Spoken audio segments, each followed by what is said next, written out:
Hello and welcome to Innovation Women Speaks webinar series. My name is Bobby Carlton. I'm the founder of Innovation Women.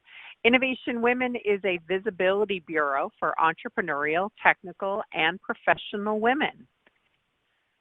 We connect women with speaking opportunities, and we connect event managers with awesome speakers who just happen to be women. Our mission is to eliminate the all-male, all-pale, and all-stale panels you see so often at industry conferences and events. Innovation Women is so much more than a traditional speakers bureau. Event managers can search the database for free, and speakers pay just $100 a year to become a member. We recently rolled out a number of new features that make Innovation Women even better and easier to use. Our speakers can see how many times their profile's been visited. Event managers and speakers can notify our team to promote their speaking engagements and events from the platform.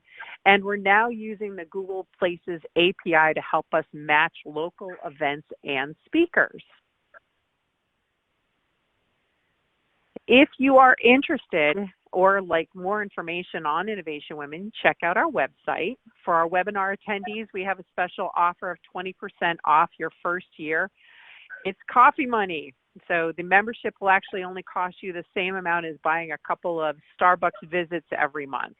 Before we go on to today's feature, I'd like to give a plug for our next webinar and encourage you to sign up for that.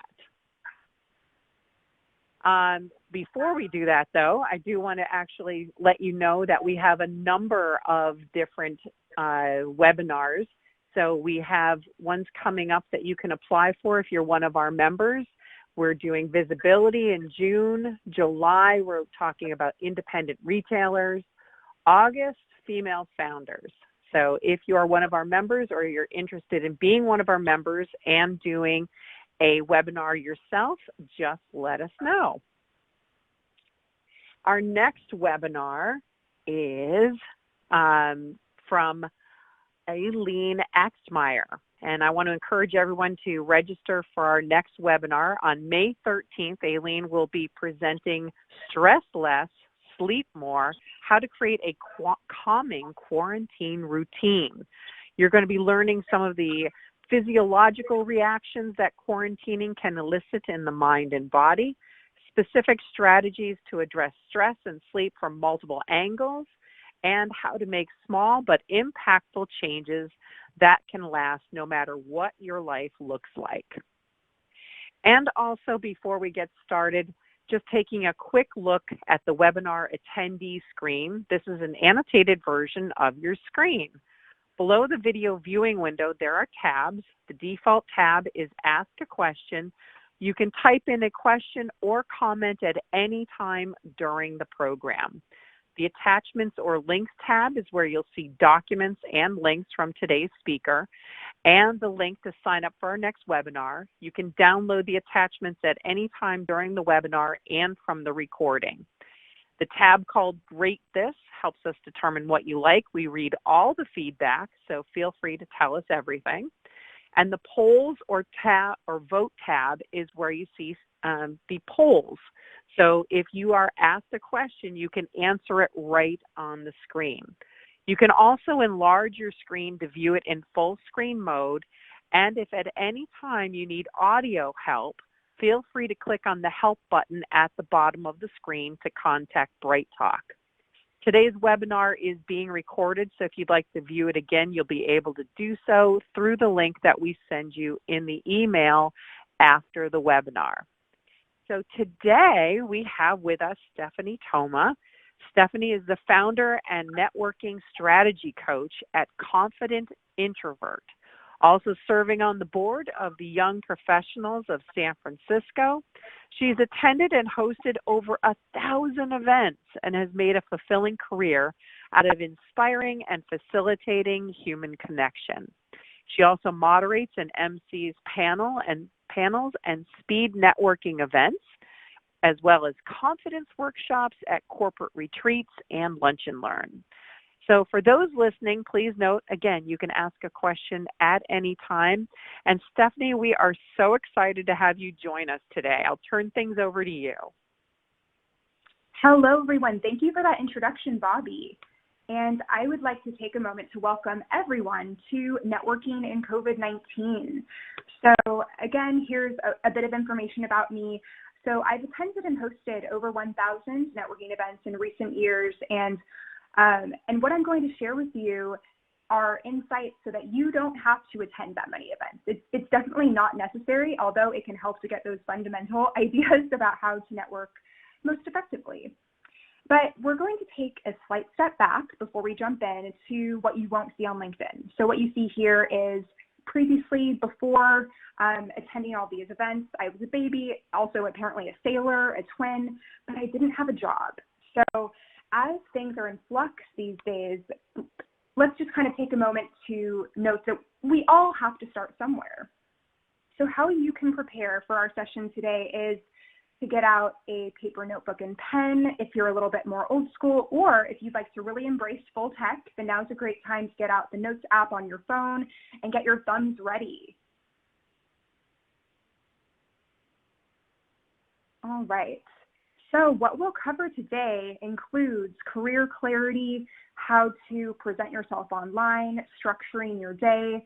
We'll move on into networking tips, then parlay into different networking remotely resources, and eventually transition into follow-up.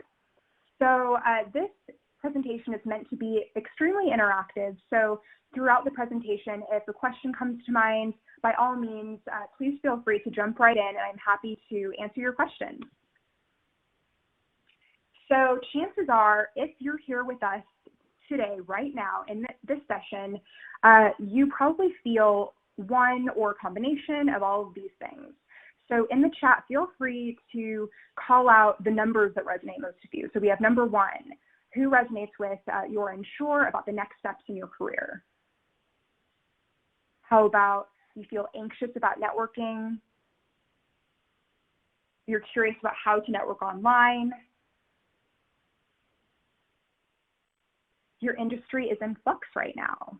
Or perhaps you're moving to a brand new place out of the current city that you live in, out of the country even, or maybe you're questioning your job security. Or, you know, last but not least, you're simply excited to try something new. The world is changing, and it's a great time to troubleshoot and really embrace all of the new opportunities that we have in networking. So what we'll do to begin with is a self-assessment. So chances are, if you are tuning into this webinar, you fall into one of 2 camps, currently employed or currently unemployed. So we have a poll up right now where you can chime in and let us know which one you resonate most with. But if you're currently employed and you'd like to ramp up your networking skills, perhaps you feel a little bit burnt out. So that is fairly common when, let's say, even if you're working remotely, maybe there's more time to work with. There isn't that clear divide between working in a co-working space or an office or whatever it may be. And you're feeling a little bit more burnt out than usual. Or perhaps there's a sort of toxic work environment with your current clients or with your current place of work. And you're realizing that more and more with the distance, that the, let's say, passive-aggressive or aggressive emails just really aren't jiving well with you right now. Or perhaps you're wanting a deeper meaning in your work and you realize that what you've been up to so far has been fun, but ultimately not fulfilling. Or you're overdue for a promotion, or you'd like to elevate your career in whatever way from where you are today. And then if you're currently unemployed, perhaps, you know, with these mass layoffs that are going on amid COVID, perhaps you've been fired or laid off as a result of that. You could also have relocated or graduated a program, or perhaps you quit or resign. So the poll results are in right now, and it looks like 71% of us are currently employed, 28% unemployed. Okay, that's good information to know. And so here are the results of a survey from 2019, why you're job hunting or more actively seeking to network online. So according to those results, about a quarter of people quit their position without another job lined up. Another 15% left because their current job is toxic, or maybe they were still there but wanting to pursue something new. Another 8% graduated. Their 8% was fired or laid off. And the grand majority, at 44%, either relocated or felt bored or unfulfilled by their work. So did you know 32.8% of workers are expected to be laid off during this pandemic? So for the 27, now, so the results are kind of changing as more people respond. Now it's 25% unemployed. So just know that you're certainly not alone in this time where there's a lot of influx. And, you know, it's a great opportunity to maintain your existing network and begin to expand upon it. So here's a useful reframe that we can begin to internalize. And, you know, this just quick tip, this can go for our work lives and our professional lives. Rejection of any kind is nothing more than redirection. And as long as we really internalize that and trust that even if in the moment things feel hard or uncertain, having that sort of foresight into, you know what, something better is possible, and I'm going to be proactive and do whatever I can to ensure that a better future is ahead. So now we will self-assess again. So what is the type of role that you are seeking right now? And there should be a poll for this as well, so feel free to just let us know which resonates most with you. So are you looking for something more full-time, salary benefited, something that has consistent hours, that's part-time, maybe more freelance or contract work, or perhaps self-employment? So let us know, and we'll revisit that in a moment. And now we're going to take another step back. So this is where you get your notepad out, or you're welcome to get the Notes app in your phone out as well. So list your previous or current title, role, and industry. So that should kind of be very top of mind right now. And then what may be a little less top of mind for some of us will be the main achievements of that role. So I encourage you, if there's any sort of struggle coming up with the achievements, to just kind of jot the first one that comes to mind down. You can always revisit this at a later time. So the key here is to make it quantifiable and to focus on not just a task that you did, but an achievement. So for example, let's say a social media person increased Twitter followers by 50% in Q1 of 2019. You know, it's very specific. It shows not just that they worked to standard, but went above and beyond. And also we'll just kind of share a main reason, why have you left, or why have you stayed? So feel free to utilize the comments section right now, and this is a great opportunity to kind of share where you are with fellow attendees as well. All right, the next self-assessment is we just took a step back. Now we're taking a step forward. So what is your dream role and industry? So perhaps you're already living out that dream role within that dream industry, or perhaps there's been a shift and now you're wondering if what you're currently doing or what you were doing is actually what you want to be doing. That's a very common contemplation right now. So even thinking back to when you were a kid or when you were in high school and something that maybe you thought was unattainable but was still really attractive to you. This is, you know, the sky is the limit. So I encourage you just to share with us in the comments, and also just in your notebook, the dream role and industry that you have. And then this is something to save for later or to press pause if you're watching the replay. Describe an average day in the life of your dream role. What is it like when you first wake up, throughout your entire day until you go to sleep? And be as specific as possible in terms of including times and the types of people you'd like to interact with, what your working environment is like. And last but not least, list, it can even be one word. How would you like to feel within your ideal role and company? Because as things are in flux, it's a great time to begin to get really concrete on what our future ideally looks like and to begin to take steps towards that. So here's a list of the 10 most in-demand jobs in the U.S. This is also available in my remote work resource sheet, so I'll let you know how to get that at the end of the presentation, and companies with the most jobs in the US. All of that is included in that resource sheet. But now we'll kind of jump into presenting yourself online. So doing a social media audit is crucial. So let me know in the comments and in the chat, which sites are you active on? So we have listed 7 here, 7 of the more sort of main social media platforms that people are active on. So are you, and list all that apply, are you on LinkedIn, Facebook, Instagram, Twitter, TikTok, Snapchat, YouTube? Okay.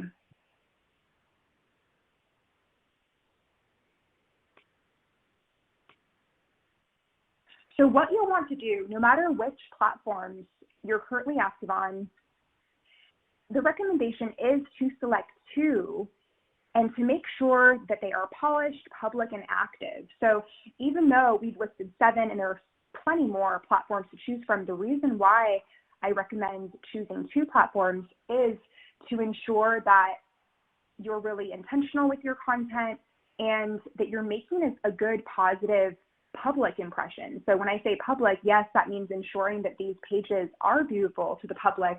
So you may have noticed that LinkedIn was listed as number 1, especially as we are networking. It's pretty much mandatory to have a LinkedIn account. So if you don't have one already, or if it's not up to date, now is a great time to begin to polish that up. And okay, this slide, it may look a little bit obnoxious. Oh my gosh, there are 5 of my headshots all in a row. But the point that I'd like to make with this slide here is to make sure that you have a professional quality headshot and to be consistent and to post that headshot as your avatar or profile picture across the social media platforms that you are active on. And you'll want to make sure that you have, as you can see, a little bit of space above your head. Maybe it cuts off just below the bust. No need to have a super close-up picture, or it's not the best idea to have a picture, that, let's say, that's cut out of you in a wedding. I know we all dress up for weddings, and those pictures are nice, but you know, this is a great time to make sure that you have an actual headshot. And if you don't have one already, while you're at home, you can either set up a tripod and have a photo shoot with yourself, or if you are around others, then just recruit someone to take your photo with a blank background and wearing attire that is typically a solid hue as well to not distract, maybe a more neutral tone that is not the same color as the background. So it's an opportunity to have fun with it. A lot of cameras these days have a similar resolution to some of the better digital cameras even a few years ago. So yeah, we can certainly make do at home. All right, the next aspect of presenting yourself online is having a tagline.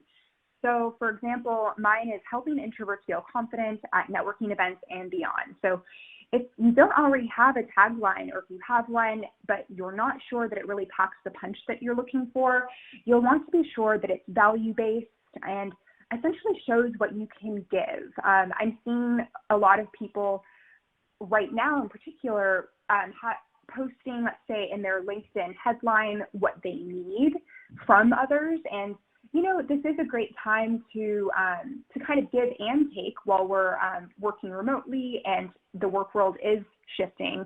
But leading with what you can give feels so much more empowering and reminds you that you do have a lot of value. And, you know, it can't be taken away from you. No matter what happens in the economy, how you decide to define yourself and who you work with, the way in which you work with people may be altered, but ultimately to have that sense of conviction and self-ascribed tagline will really serve you as you network online. All right, and the next step, so who is new to working remotely? I mean, networking remotely is one thing, but maybe spending all day working from home, that's new for a lot of us as well, not having the ability to go into an office or a coffee shop. So here are some quick tips for structuring your day remotely. So the first tip is ensuring that you get up at the same time every day, and ideally that is in the AM. So I first started working remotely just over 4 years ago. And when I very first started, I had some fun working in my bed, right? Maybe, and then trying different rooms in the apartment and just kind of mixing things up. But then I realized I was actually not as focused as I could have been because I did not have a dedicated workspace, right? So you're getting up in the morning, and you'll see the chair icon. We're jumping around here. And so once I designated a specific area to get work done, now there's a certain chair in my living room where I conduct my work, and I don't sit in that chair unless I'm working. And that has really helped with my sense of focus. And if it's hard for you to get out of bed due to, there's so many reasons. Maybe you're just not a morning person. Maybe you are kind of under the weather, or emotionally even, you're just not feeling too hot and don't really want to get up. That certainly happens. So what I love to do is start the day with exercise, even if it's a really quick burst. So for example, you'll see here, Stoic Plank. So that's actually an Instagram channel that I started during this whole quarantine process, where I get up every morning and do a plank and read a philosophical quote and record it. So you're welcome to get up in the morning and join me there, or even getting up first thing and doing a set of jumping jacks. That can really get the blood pumping. And if anyone's ever heard of Mel Robbins, I'm such a fan of hers, she has this 5-second rule. And what that means is, let's say you hear your alarm clock. When you hear the alarm go off, just counting down 1, 2, 3, 4, 5, and then just getting up. And I know it sounds so simple that you're like, wait, can that actually work? It's too simple. But you know what? Give it a try. And then last but not least, when you're structuring your day, especially with all this remote working and networking, you'll want to be sure that you can get as close as possible to having some FaceTime. And what I mean by that is digital FaceTime right now, since we are remote. So what that entails is, when you have calls lined up, instead of hiding behind an avatar or your beautiful profile picture that you've established across social media platforms, it's great to see people face to face, to see facial expressions, and to ideally, we'll go over later exactly how to position yourself on camera. But yeah, it maintains that element of humanity that, especially people, let's say, working from home that maybe don't have anyone living with them, can really be missing if they don't make a concerted effort to keep that a consistent part of their lives. All right, now in structuring your day, so this can be done first thing in the morning or last thing at night. I prefer to do it last thing at night. So this is adapted from my book, Confident Introvert, and it's the daily 3-2-1. So what you'll do, it's a power hour that is tech-free. So especially if you're having trouble sleeping and you're finding that's impacting your ability to really show up fully when you're networking online, this is a great way to kind of get centered as you begin your day, or wind down as you close your day. So what you'll want to do is start with 30 minutes of journaling, and just kind of getting all of your thoughts on paper, reflecting upon the day, any worries you have, any hopes, any aspirations. You could revisit that prompt that we went over earlier, followed by 20 minutes of reading. So this could be a self-help book. It could be a sci-fi novel. It could really be anything that you want to read. This is your free time every morning or night. And then that will be followed by 10 minutes of meditation to really clear your mind. So feel free in the chat, who here has meditated before? Yeah, we'll go over a little bit later exactly how to get started if that's not yet a part of your daily life. But what that does is it allows, after you've journaled and after you've had some fun intaking new information, it kind of just sets the stage for allowing your mind to become more calm and clear, so you can either retreat into dreamland or begin your day. All right, so now jumping into networking struggles. So this is from a 2019 survey, and it certainly also applies to remote events. So, show of hands, who has ever struggled with committing to attending events or following up after you attend the event? How about becoming more confident at these virtual events? Okay, or managing anxiety. Event anxiety, both online and off, is very real. Okay. Ooh, last but not least, knowing which events to attend. Has anyone ever struggled with, okay, I'm committed to networking, but now where do I go? Especially online, which events are valuable? So our next self-assessment, just take a moment and please share this in the chat as well. We'd love to read what your answers are. Write down your biggest networking struggle and what would you like to get out of today? Set one intention. And then, yes, please do share that in our chat. All right, going through some comments from earlier, I see a lot of people active on LinkedIn. And then let's see, Mark says that Facebook is personal along with Instagram. So yeah, I mean, there certainly is an opportunity to have personal and professional accounts, but especially if you're establishing any sense of thought leadership, then those lines can blur sometimes. So it can be really sort of refreshing, at least in my experience, with merging the personal and the professional and being a holistic person online. All right. Awesome. Now we'll move on to how do you define networking? So this word networking can feel really charged for a lot of people. In past webinars and workshops, people typically say that to them networking is transactional, slimy, unnecessary evil. So yeah, feel free to certainly share what words or feelings come up for you. But what we'll be doing today, not to discount how you currently feel about it, but this is how it's meant to be. Networking at its best is a supportive system of sharing information and services among individuals and groups having a common interest.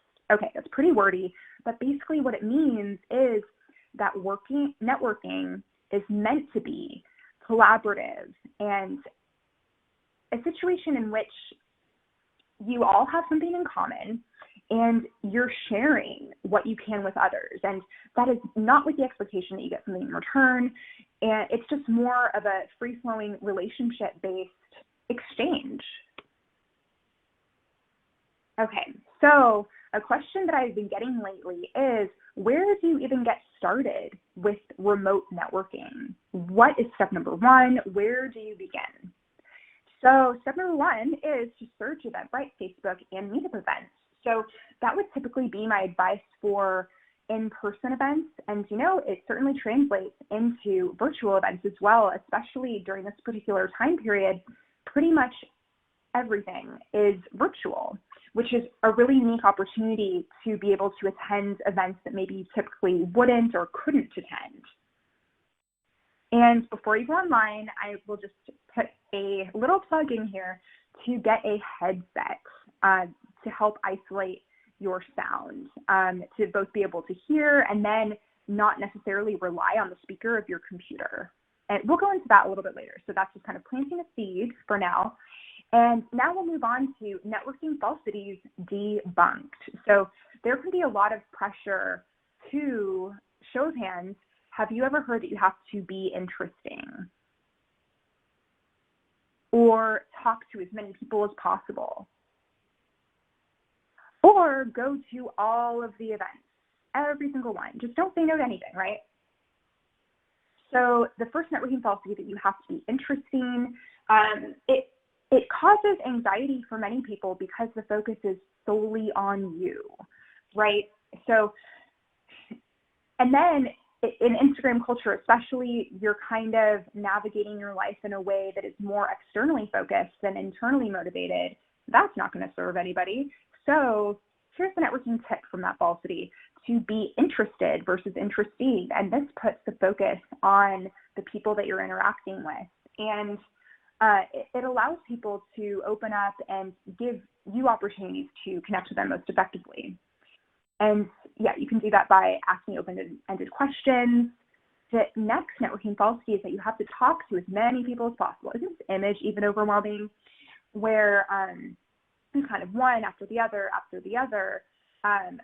when that ultimately, if you have a bunch of really, really surface level connections within your network, I mean, it's kind of like, I would say it's akin to those sort of metrics on Instagram, like follower metrics, right? But then no engagement, you know something's going on there. And so there's no need to rely on these like vanity metrics online where we're just accumulating contacts without even knowing them, because ultimately, if we don't have a deeper sense of knowing them and being known, then like how much help can it really be? I'm advocating for loose ties, but not too loose now. So the networking tip here is to make one new friend. Instead of focusing on, okay, I'm at this virtual conference and I need to meet virtually at least a dozen people per day and make it worth my time, worth my money. No, that can really come back to bite you. So the better method here is to focus on more deeply connecting with one new friend. And, it may not be the first person that you connect with or speak with. So it can take a little bit of navigating within, let's say, breakout rooms in a Zoom, or having maybe a few one-on-one coffee meetings, which we'll go into a little bit later. All right, the next networking fallacy is that you have to go to everything, when the reality is going to what interests you will serve you best. And so this could be something within your current industry, an event, meetup, or conference that's online, or it could be something that you have no experience in at all, but you just feel called and compelled to enter the space and learn something. So yeah, just kind of, again, thinking back to that dream career that we touched on earlier, like, are you doing that work now, or is there an area of interest that you're interested in that you haven't yet explored? Okay, and another reframe for networking, if you're still kind of thinking, networking, like dragging your feet, like, okay, I'll get in front of my computer, I'll do this Zoom meeting. You're actually always networking. So every social engagement, online or in real life, is networking. It's nothing more than establishing authentic relationships with others in which you can help them now or later, or they can help you now or later, without expectation. All right, another networking tip. Okay, show of hands, who has had a Zoom hangover? I know I have. It's when you have too many Zooms, especially back to back. So yeah, this concept is actually an original concept from my book as well, Confident Introvert. So the recommendation here is to have a solitude sandwich. And what that means is the activity is the middle and the bread, so to speak, is the solitude. So to make sure that you're taking some tech-free time or unplugged time in between meetings, instead of trying to necessarily power through 8 back-to-back hours of nonstop computer time and nonstop Zoom meeting time. So you'll most likely need to kind of play around with whatever ratio works best for you. Yeah, you may need more Texas-style toast. Maybe it's more of a wrap style. But yeah, and you may also find that certain online events are more or less depleting than others. All right. Now we are moving on into networking prep from the inside out. So to get us started, scheduling. So from that poll result earlier, we talked about how what can be really challenging for people is even ensuring that they know which events to go to and get them on the calendar. So how many of us, show of hands, have ever experienced, let's say, RSVPing to an event, and then you just forget about it, and all of a sudden you get a pop-up on your computer that says, that event is happening now. So I would say it's not much of a heart-dropping sort of experience as it could be with an in real life event, but sometimes there's an element of wanting to plan, and certainly with a video component, getting ready, not being in your robe necessarily, unless it's a PJ party. Those are happening as well. But yeah, so essentially what I like to do, if Eventbrite's great about calendar integration with your Google Calendar, but if there is not that option, create yourself a Google Calendar invite with the login info so that you get a pop-up when that event is happening so you don't miss the things that are important to you. All right, the next networking prep component is style. So especially from the waist up, there's an opportunity to have some fun with our style while still maintaining a level of professionalism. So an example here is you'll see this woman's cool glasses. I don't know if you can see out of them. May not recommend those exact glasses. However, a very short story here that has to do with style includes my choice of glasses. So when I was a little bit earlier on in my networking journey, I was in the market for new glasses. I switched between glasses and contacts, and I saw this pink pair that really spoke to me, that I wrote them off as being completely impractical. Just, pink glasses, what? They won't go with anything. So I didn't give it a second thought and continued my search for a black pair, a silver pair. And over time, I dreamt about these glasses. They were meant to be on my face. So I ended up purchasing them and wearing them to events, and they could certainly be worn to virtual events as well. And it became something that people remembered me by, something that people, if they didn't remember my name, and they could say, oh, the woman in pink glasses. And I knew that was me. They knew that was me. So don't be afraid to, not necessarily thinking of fashion as something that's costumey. It can actually be a representation of your true self-expression and just what you like, your personal taste. All right, the next event prep is to have an affirmation. So the idea here is, especially if we're dealing with any sense of self-worth issues, which certainly can arise as the work world shifts, and especially if our industry has been impacted, if our lives, either we anticipate an impact or it's already in progress, then staying grounded by maintaining an element of positive thought and how we speak with ourselves. So an example of an affirmation that I use with a lot of my networking strategy coaching clients is, I am worthy. And that's just sort of a fundamental affirmation for confidence building. And I recommend writing it down at least daily and looking yourself in the eye in the mirror and reciting it at least once per day. Okay, the next networking prep tip is meditation. So we did mention this a little bit earlier. So who here meditates already? So it is gaining more popularity, whereas, let's say, running used to be a little bit not necessarily looked down upon, but people used to, on a more broad scale, let's say probably 30 years ago or so, it wasn't trendy to be a runner yet. People thought, oh, if that's the punishment for another sport, or why would you run if you're not being chased? And now all these health benefits are public.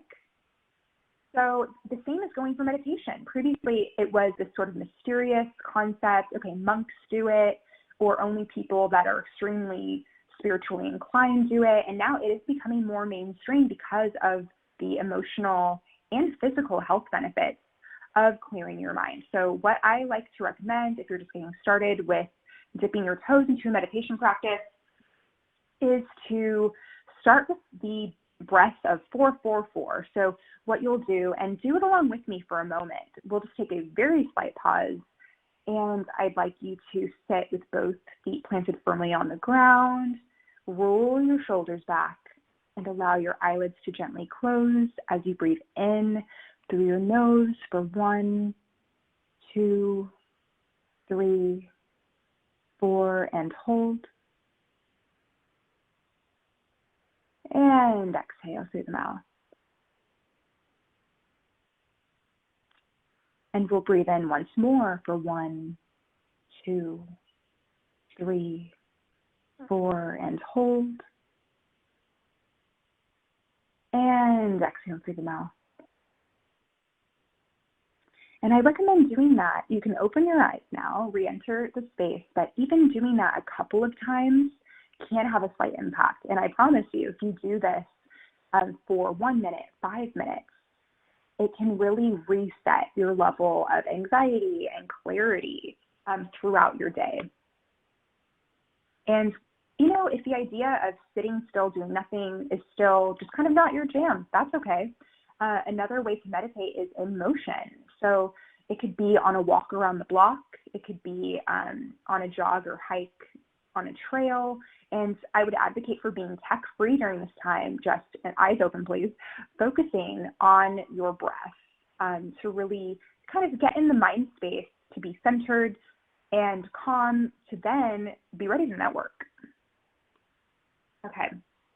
So now we'll dive into how to start a deeper conversation. So as we're networking remotely, and there are lots of shifts in the world, it's a great time to dig below the surface. So I never typically would advocate for the very basic questions of what do you do? You know, it's overdone, it's boring, but now more than ever, I'm personally excited because I get to go deep. We all get to go a little bit deeper because we're thinking a lot about existential things in the world right now. So an example of how to start a deeper conversation is, what's a project you're excited about working on right now? And what do you predict will be a positive outcome of temporary social distancing? I mean, these are very timely. These are very relevant. All right, now for video. So who is brand new to being on video all the time? Being on Zoom, let's see. Okay, so we'll kind of just get started with different platforms where you can utilize your video. So I already mentioned Zoom, but there's also FaceTime if you are conducting a call on your phone, as well as Google Hangouts. So these are ways that I like to conduct one-on-one calls. We'll go into ways to source these one-on-one calls in a moment, but some things that you'll want to keep in mind is to log in early.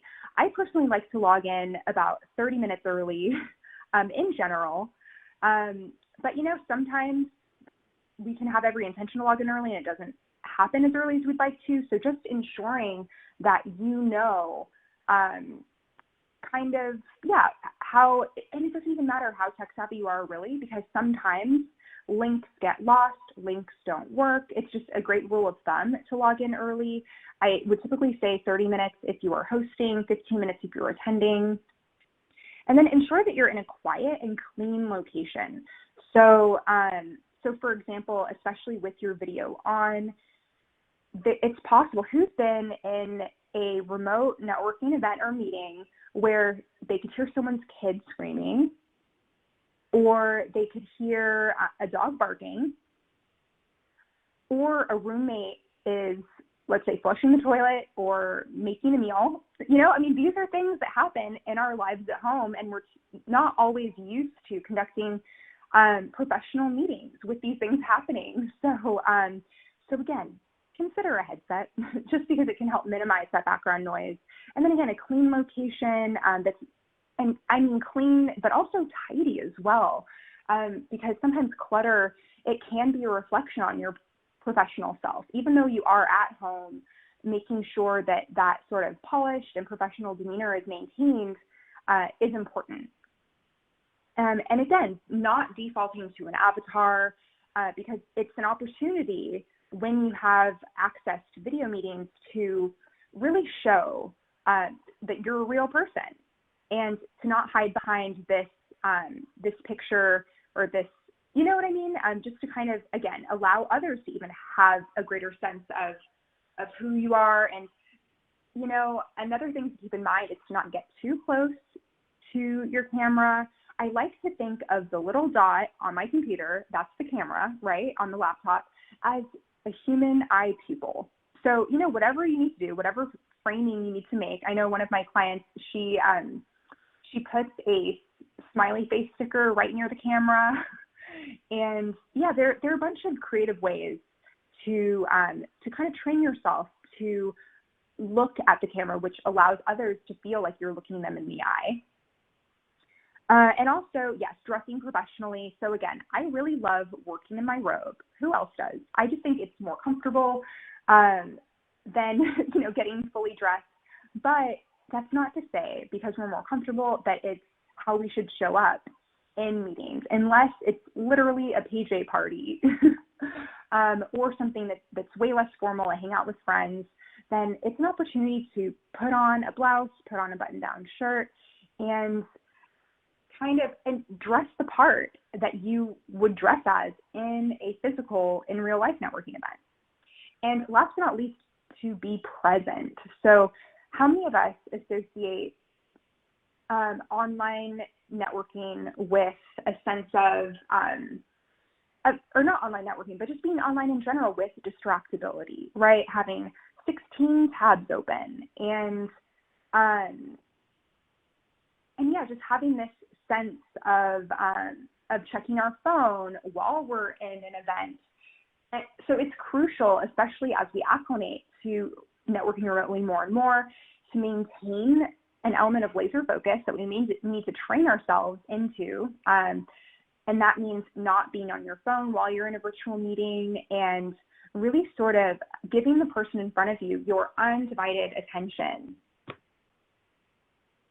Okay, so here are your virtual networking options. So we have one-on-one networking apps, online conferences, leveraging canceled in real life events, and becoming a connector. So some one-on-one networking apps that I enjoy include Lunch Club, BumbleBiz, and Shaper. So what these are, they all started out as apps that would connect you with people within the app with the intention of meeting up in person. However, as we network remotely, all of them are now connecting you with people via online chat. So this can be, I know that Lunch Club, for example, offers 1 to 5 meetups per week. So it really depends on your threshold for meetings. But I would say 1 a week is fine, 2 a week is fine, just whatever's tolerable for you. If you want to do 1 per day, if you're in between things and would really like to ramp up your network. And again, taking into account all the tips that we just covered, not being in your pajamas or in your bed during these calls. And it may sound like it's common knowledge, but it isn't always. So it's just good to be aware of these things to make sure that we're making the best first impression from a visual standpoint. And yeah, these apps are really great for 30 to 60-minute sessions. You pre-populate your availability on any given day, and you can select if you'd like to be matched with someone in your area or anywhere, because right now, as we virtually network, location is becoming less and less relevant. All right, so online conferences. Who has attended an online conference, or who's thought about it? So what you can do is check out event companies and organizations that you typically attend events at, and just sign up online. Maybe it's a conference or event that you've always wanted to go to, but it was difficult to attend because of the physical location, or the price point was a little bit too high. Those barriers to entry are less relevant now, as prices of online events are either free or greatly reduced from what they would generally be in person. And location depends. You don't have to worry about travel. You're certainly not getting on a plane right now. So you have a lot more options in this respect. And yeah, how do you find them? You can start by searching Facebook events by keywords, industry, company, topic. And if you don't have the Facebook app, that's totally fine. Just download Facebook Local. So Facebook Local is the events app of Facebook, and it's a really great place to find events. I find a wide variety of different meetup and networking events on Facebook specifically. All right, so if a conference was canceled, here's how you can connect with the speaker. Let's say that you were really excited to stick around for a Q&A and ask a renowned speaker a question in person, and now the conference has been canceled. So I like this tip from Mel McSherry. She says, that you can create a warm intro by liking 3 of their social posts, commenting on 2 social posts, and sending 1 direct message asking for a 15-minute meeting. So what you're doing is, and you may not necessarily do this necessarily within the span of 5 minutes, but kind of thoughtfully, when you like photos or videos, that's one thing, but in commenting, 1-word comments, they're not going to really do that much for your connection, just making sure that you're being thoughtful and thorough and providing value in your comments as well. And yeah, I would say it is a lot easier now to connect with higher profile people, especially, let's say, certain speakers who maybe you were even going to speak on the same conference or at the same conference as them. This can still be a great way to create that warm intro. All right, and yeah, these are just good rules of thumb. Avoid picking your brain, talk. It just doesn't sound great.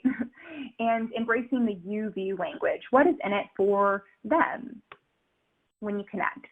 And before you connect on LinkedIn, always personalize with a message and how you know them or of them, and have a clear why when you extend that invitation for a virtual coffee. Okay, another approach here is to be a connector. So pick a purpose. It could be whatever you stand for professionally.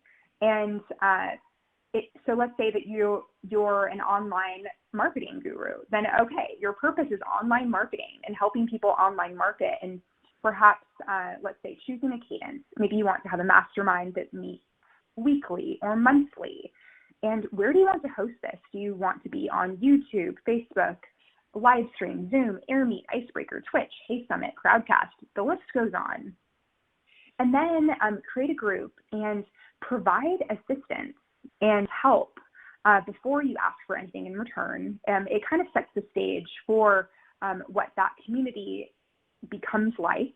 And then invite 5 to 8 people from that group to an initial sort of mastermind meetup chat, and you can grow from there, and through trial and error, see what works best for you and the sense of community that you're building. All right, and another way to be a connector is through establishing thought leadership. So back to the very beginning, posting consistently on social media and choosing a couple of platforms to post at least 3 times a week on, and then why not wrapping it all up with a long-form thought leadership piece at least monthly and this could be interviewing other leaders in the same space as you, or doing your own independent research, or highlighting different work with your clients on a monthly basis in a longer form article that you publish on LinkedIn or a personal blog. All right, and then post-event, you will want to follow up within 24 hours and get a virtual coffee on the calendar for within the next 2 weeks, and be specific in your ask date and time. So here is a handy template when you're networking online, when you're asking for a virtual coffee. So this can be when you direct messaged that speaker, or it can be when you were in a virtual conference and in the chat, you had the option of connecting with people, perhaps in a breakout room of a Zoom meeting. So just making sure that it's concise and most importantly has a very clear call to action at the end, and eliminating the guesswork, right? How about a 15 or 30-minute meeting this Thursday afternoon? Then let's say it gives the person that you're asking to meet with the option of 15 or 30 minutes, depending on how swamped they are. And let's say that Thursday afternoon isn't available, but Thursday morning is, then they can kind of come back with, oh, what about this time instead? All right, so homework. I know it's always a surprise. You think you're attending a webinar and then you have a homework assignment. But number 1, make a list of at least 20 companies and at least 20 people who are connected to those companies that you are interested in working with in some capacity. And the next item is, in 1 month, attend at least 1 virtual event per week. Perhaps you're already doing this. And if you are, a way to mix it up is to plan to attend an event that's hosted in another country or on a topic you know nothing about, and certainly something that's in your existing industry.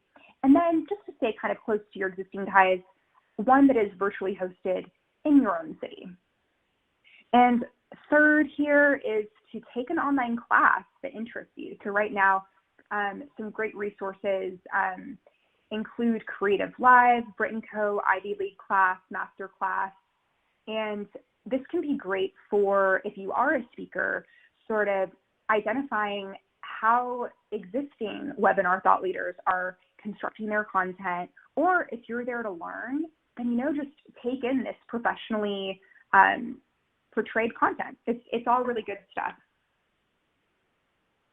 All right, so what we have covered in this webinar includes just a little wrap up here, career clarity, what job you want next, presenting yourself online, choosing 2 social media platforms to really focus on, structuring your day with an AM wake up, exercise, dedicated space, and some face-to-face communication through screens, of course, for now. And then networking tips, go into what interests you. And then some resources that I highly recommend right now include the one-on-one networking apps, Lunch Club, Bumble Biz, Shaper, and following up and maintaining and strengthening those connections that you meet while at online networking events with one-on-one virtual coffees. All right, so now we have time for probably 1 or 2 questions. And I'm coming back in to help with those. So we do already have some questions in the system. So we can start with those, but if you have a question, just put it into the Ask a Question tab. So the first question we have here today is one of our guests would like to know how to pinpoint the most valuable networking opportunities. Great. Okay. So one method for pinpointing what will be most valuable to you is, again, doing that work in the very beginning of identifying what your goal is or what your interests are, especially in this time when priorities and various industries are shifting. How to pinpoint which event will be the most valuable for you would be to identify what you value first and foremost, whether that be, are you really prioritizing learning and development? Are you wanting to really establish thought leadership? So yeah, I am answering that question with more questions, but yeah, I would encourage you, whoever asks that question, feel free to follow up with me individually, and I can provide more guidance specific to your situation. Okay, our next question is, how can I connect with people who attended the same virtual event that I attended? All right, okay, so I can understand the sense of overwhelm here, where let's say you're at an event where you can see in the Zoom call there are 200 people logged in at once, and you're thinking, oh my gosh, they may or may not do breakout sessions. How do I make this valuable for myself? So one way, so in my Networking Remotely webinar, what I've seen in the past that an attendee did, and I thought, great job, great thinking there, was by towards the end of the virtual event, putting their links in and saying, hey, everyone, I'd love to connect after the fact. Feel free to connect with me. And from there, the person who posted their LinkedIn has the option of then seeing who follows up and connects with them, and then from there, having one-on-one virtual meetings. Okay. Our next question is about portraying confidence on camera. How can I do more of that? Okay, so that's a great question. So essentially, it all comes down to a lot of that sort of groundwork that we laid in terms of the holistic methodologies of attaining a greater sense of confidence. But aside from that, the more sort of practical things that you can implement right away would include ensuring that you're confident in your space. So that means not necessarily being in a poorly lit space, not being in a really cluttered or dirty space, because that will impact confidence, and making sure that you are dressed appropriately and that you understand how the tech works. So all of this can be done through practice, I would say. So if you're not used to video calls, maybe instead of debuting your know-how in video calls with a meeting that you are interpreting as being extremely important. You have a greater likelihood of more things going wrong if you haven't prepared. So reaching out to friends and saying, hey, let's hop on Zoom. I'd love to kind of explore the platform and try some things and have it be a little bit lower pressure than it can be in a more professional capacity. And yeah, try it out on your own and with friends to have a greater sense of confidence in front of the camera. Great. Thank you so much. And that's going to conclude our presentation for today. I hope you'll join us for the next Innovation Women Speaks video conference/webinar. And thank you very much. All right. Thank you, Bobby.